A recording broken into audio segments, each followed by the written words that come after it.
అందరికీ good evening. మీ అందరికీ తెలిసి ఈరోజు ఏడెన్స్ టెక్నాలజీ అనే కంపెనీ ఎగ్జామ్ రాశానని. అందులో మొత్తం 30 క్వశ్చన్స్ అడిగారు. ఒకే టెస్ట్ రౌండ్ 1 జరిగింది. ఈ 30 క్వశ్చన్స్‌లో ఏ క్వశ్చన్స్ అడిగారో నేను ఈరోజు మీతో షేర్ చేసుకుంటాను. ఇవి నెక్స్ట్ మీ ఫర్దర్ ఇంటర్వ్యూస్‌కి లేదా మీ ఫ్యూచర్‌లో యూజ్ అవుతుంది. అన్ని క్వశ్చన్స్ నేను రాసుకొచ్చాను. Which UART configuration defence data integrity ఇది first question.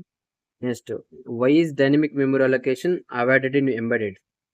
Next I2C speed ఎంత, కమ్యూనికేషన్స్లో I2C స్పీడ్ ఎంత, which layer responsible for routing ఇది TCP/IP నుంచి అడిగారు. Which directory contains device files in లైనెక్స్లో డివైస్ ఫైల్స్ ఏ డైరెక్టరీలో ఉంటాయని.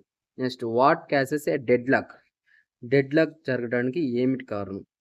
What does fork return to the parent ప్రాసెస్కి fork call అనేది ఏం రిటర్న్ చేస్తుంది.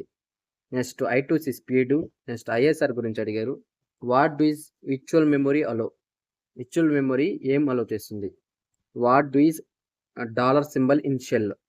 Next what does INS mode do.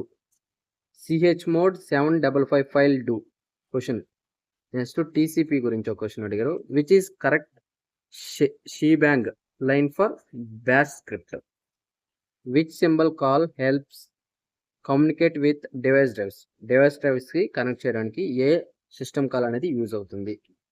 What is a context switching ఇది ఒక question.